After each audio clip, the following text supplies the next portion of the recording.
কি নাম আপোনাৰ? মোৰ নামটো ৰুবি বৰা গগৈ। ক'ৰ পৰা আহিছে? চৰাইদেউৰ পৰা। ইয়াৰ ডিঙিৰ পৰা ইয়ালৈকে আছিলে। চাৰ্জাৰী কৰিবলৈ কৈছিলে। প্ৰথমতে গেছ বুলি ভাবিছিলোঁ, ইয়াত খোজ মাৰি মাৰি ধৰিছিলে। ইয়াত বিষটো নাইকিয়া হৈছে। নমস্কাৰ বাইদেউ। নমস্কাৰ। চৰাইদেউৰ পৰা আপুনি ইয়াত আহিছে, কি অসুবিধা, কি কাৰণত আহিছিল আপুনি?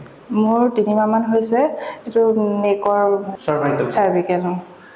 প্ৰথমতে গেছ বুলি ভাবিছিলোঁ, ইয়াত খোজ মাৰি মাৰি ধৰিছিলে।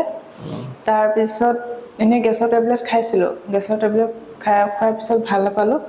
ডিমাপুৰতো দেখুৱাইছিলোঁ, ডিমাপুৰতো ভাল নাপালোঁ। তাৰপিছত ডিমাপুৰত 4 বাৰমান গৈছোঁ।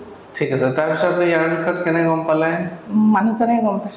মানুহজন? হয়, তেওঁ আপোনাৰ ওচৰত ট্ৰিটমেণ্ট লৈছিলে বালিপাৰাত। তাৰপিছত তেওঁ ইয়াৰ কেতিয়া লৈছিল? যোৱা বছৰ লৈছিলে। হয় হয়। বালিপাৰাত কেইদিন কৰিছিল? 4 দিন কৰিছিল। কেনেকৈ পালে তেখেত? তেওঁ ভালে পাইছে। ভাল পাইছে। হয়। সেইটো কাৰণত আপোনাক ইয়ালৈ লৈ আহিছে। ঠিক আছে। তো ইয়াতে আহাৰ সময়ত আপোনাৰ বিষটো ক'ৰ পৰা ক'ৰলৈকে আছে সেইটো কওক? ইয়াৰ ডিঙিৰ পৰা ইয়ালৈকে আছিলে। এতিয়া বিষটো নাইকিয়া হৈছে। এতিয়া নাই? নাই। আগতকৈ ভাল পাইছে? ভাল পাইছোঁ।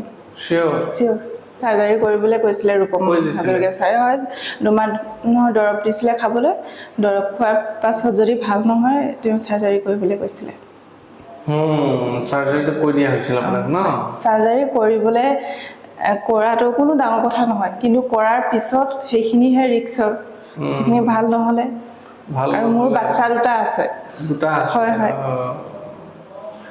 ৰিক্সৰ টেনচন। আৰু তেওঁৰ দৰৱ খোৱাৰ পাছত মোৰ মূৰৰ বিষো হৈছিলে, অত্যন্ত মূৰৰ বিষ।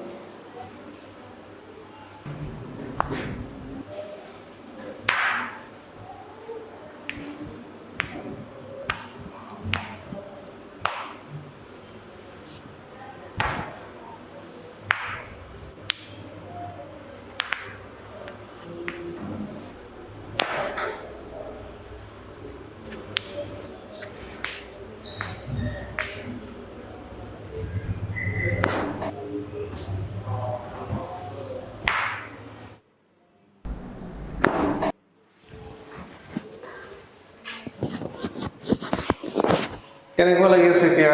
এতিয়া ভালে লাগিছে। বিষ আছে নেকি? বিষ নাই। কমিছে? কমিছে। কিমান কমিছে? বহুতখিনিয়ে কমিলে। 100ৰ পৰা কিমান বুলি ক'ব পাৰি? 99। সঁচা কওক? সঁচা। 99? হয়। চিয়'ৰটো? চিয়'ৰ।